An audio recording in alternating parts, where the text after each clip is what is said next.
Hello viewers, welcome back to my YouTube channel. మీరు చూస్తున్నారు తారా Singh cypress vlogs 630. మన ఈ 10 days నుంచి అయితే వీడియోస్ అయితే అప్లోడ్ చేయడం చాలా ఆపేసాం. ఎందుకంటే నాకు కొంచెం వర్క్ ఉండేసరికి నేను వీడియో రికార్డ్ అయితే చేయలే. ఇప్పుడు నుంచి అయితే 2 daysకి ఒక వీడియో 2 daysకి ఒక వీడియో అయితే అప్లోడ్ చేయడం జరుగుతుంది. సైప్రస్ కంట్రీ గురించి, స్టూడెంట్ లైఫ్స్, ఇక్కడ ఎలా రావాలి ఏందని ఎవ్రీథింగ్, ఏ వీడియో అయినా అప్లోడ్ చేయడం జరుగుతుంది. మన ఛానల్ ఎవరైనా కొత్తగా చూసే వాళ్ళు అయితే సబ్స్క్రైబ్ చేసుకోండి. ఎందుకంటే మన సైప్రస్ కంట్రీ గురించి ఏదైనా వీడియో మన యూట్యూబ్ ఛానల్లో అప్లోడ్ చేయగానే మీ దగ్గరికి అయితే వస్తుంది. ఎవరైనా అప్లోడ్ అయితే మీ ఫ్రెండ్స్ ఎవరైనా ఉంటే వాళ్ళకి షేర్ చేయండి మన ఛానల్ని. వాళ్ళకి కూడా ఉపయోగపడిద్ది, వాళ్ళకి కూడా ఫ్యూచర్లో కానీ ఎప్పుడైనా కానీ. అండ్ మన వీడియోలో అయితే వెళ్ళిపోదాం. ముందు స్టూడెంట్ సైప్రస్ కంట్రీకి వచ్చేటప్పుడు 2000 euros అయితే క్యారీ చేస్తాం మనం. ఆ 2000 euros అయితే అసలు ఎందుకు క్యారీ చేస్తాం, అసలు స్టూడెంట్గా చేయాలా చేయకూడదా, చేసినా మనం ఆ డబ్బుల్ని ఇక్కడ వచ్చిన తర్వాత మన జాగ్రత్త ఎలా చేసుకోవాలి, ఏజెంట్లు కాలా ఎలా మోసపోకూడదు అనేది నేను వీడియోలో అయితే క్లియర్ కట్గా చెప్తా. అండ్ ఫస్ట్ సైప్రస్ కంట్రీకి స్టూడెంట్గా రావాలంటే 2000 euros అయితే క్యారీ చేయాల్సిందే, అది పక్కా. ఎందుకంటే మన ఇమిగ్రేషన్లో అయితే మనకి ఆపేస్తారు వాళ్ళు. ఇమిగ్రేషన్లో ఒక స్టూడెంట్కి మనం ఇక్కడ వచ్చిన తర్వాత స్టూడెంట్ పర్పస్ మీద వస్తున్నాం కాబట్టి మనం ఇక్కడ వచ్చిన తర్వాత పార్ట్ టైం కానీ ఫుల్ టైం కానీ మన జాబ్ వచ్చేదాకా మనం సర్వే అవ్వాలంటే ఎలా మనకని వాళ్ళు మనకి 2000 euros అయితే క్యారీ చేయాలని మీ వీసాలోనే ఉంటుంది. అందుకనే మనం క్యారీ చేస్తాం. మనకు వచ్చేటప్పుడు లార్నాకా ఎయిర్పోర్ట్లో మనకి ఆపేస్తారు వాళ్ళు. ఇమిగ్రేషన్లో అడుగుతారు, మీరు క్యారీ చేశారా 2000 euros అంటే మనం చూపెట్టాలి వాళ్ళకి. ఓకే, మేము క్యారీ చేసాం, మా దగ్గర ఉంది అని. అప్పుడు ఒక్కొక్కరు కౌంటింగ్ చేస్తారు, ఒక్కొక్కరు కౌంటింగ్ చేయకుండా డబ్బులు చూపిస్తేనే ఎలో చేసేస్తారు. అప్పుడు మనకి బయటికి ఎలో చేస్తారు. అప్పుడు మనం వచ్చేస్తాం. అక్కడ వచ్చేసిన తర్వాత నుంచి డైరెక్ట్ మన యూనివర్సిటీకి వెళ్ళండి.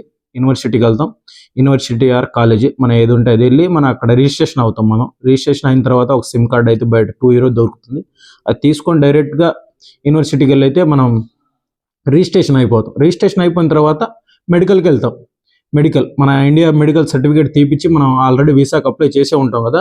అది కాకుండా ఇక్కడ వచ్చిన తర్వాత కూడా మనకి హెల్త్ ఏమన్నా బ్లడ్ కానీ హెల్త్ అన్నీ చెకప్ చేస్తారు.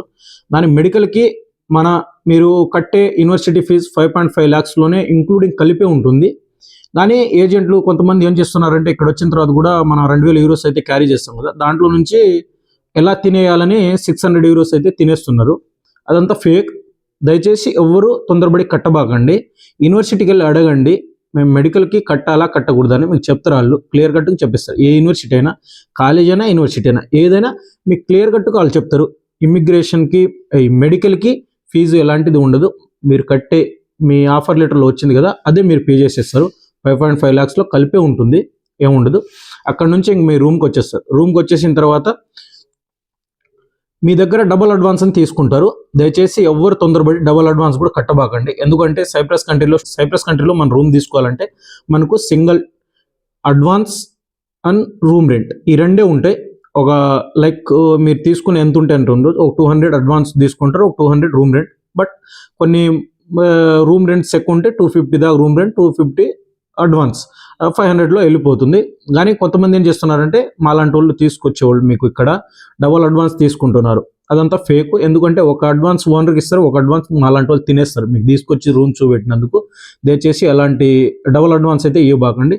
ఇంకా థర్డ్ వన్ వచ్చేసి మీరు బ్యాంక్ తీపించుకోవాలి. ఇక్కడ మీకు ఇమిగ్రేషన్ కావాలంటే బ్యాంక్ అకౌంట్ అనేది మనకి లోకల్ ఉండాలి. ఇక్కడ ఆ బ్యాంక్ అకౌంట్కి మీకు 150 euro అయితే ఛార్జ్ చేస్తారు. ఎందుకంటే మీ ఏజెంట్స్ ఇండియాలో ఉంటారు, మీకు ఇక్కడ మాలాంటి వాళ్ళు తీసుకొస్తారు కాబట్టి మీకు మార్నింగ్ తీసుకెళ్ళి బ్యాంక్కి చూపెట్టాలా, తీపియాలా, ఒక 7-10 days అటు ఇటు తిరుగుతాం కాబట్టి వాళ్ళు ఛార్జ్ చేస్తారు. మీరు అడగండి, మేము ఎందుకు పే చేయలేం. కాకపోతే మేము తీసుకుంటున్నాం అని చెప్పారు వాళ్ళు. ఇక్కడ బ్యాంక్కి కట్టాలని చెప్పి వాళ్ళు మీ దగ్గర తీసుకుంటారు, ఫేక్ మాటలు చెప్పి.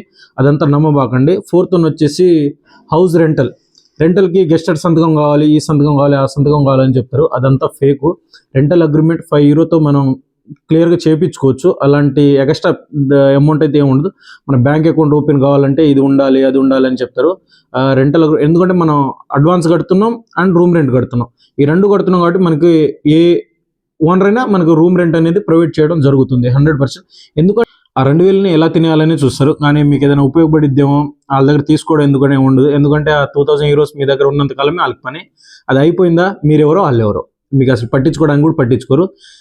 అవన్నీ ఎందుకు తీసుకుంటారంటే మెయిన్ ఈ అమౌంట్ ఎందుకు ఛార్జ్ చేస్తారంటే ఈ టోటల్గా వాళ్ళు మీకు పంపించే ఏజెన్సీ కానివ్వండి, మీ కన్సల్టెన్సీ ఓనర్లు కానివ్వండి, వాళ్ళు ఏం చేస్తారంటే మీరు ప్రాసెస్ చేసే వాళ్ళందరూ ఇండియాలో ఉంటారు. మాలాంటి వాళ్ళు వాళ్ళ కింద ఉంటాం మేము. ఎందుకంటే ఓపెన్గా అంటున్నా, మా లాంటి వాళ్ళ కింద ఉంటాం కాబట్టి మాకు 50 వాళ్ళు 50 అని చెప్పి తీసుకోవడం జరుగుతుంది. ఎందుకంటే ఒక 10 పీపుల్స్ వచ్చినా ఒక 3 lakhs దాకా వస్తాయి మాకు, వాళ్ళకి ఒక 3 lakh ఉంటుంది. ఎందుకంటే మీ దగ్గర ఉన్న 2,000 మీరు తినేయాలి, మాది అదే పని కదా. ఆ 2,000 ఎలా తినేయాలని చూస్తాం మేము, మీ కానీ మీ హెల్ప్ ఎలా చేస్తారని ఎవ్వరు చూడరు. దయచేసి ఈ డబ్బులు అయితే ఎవ్వరు తొందరపడి కట్టబాకండి. మీ దగ్గర ఉన్నంత డబ్బులు ఇవన్నీ ఇప్పుడు సైప్రస్ వచ్చే వాళ్ళందరూ అవన్నీ కట్టి వచ్చినాడు. దీంట్లో కూడా నేను కూడా ఒక బాధ్యుడినే. అందుకనే నేను వీడియో అయితే చేసి మీకు అప్లోడ్ చేస్తా. 100% చూడండి. ఎందుకంటే తొందరపడి కట్టేసినా మళ్ళీ రిటర్న్ అయితే అమౌంట్ రావు మీ ఫోన్లు ఎత్తో.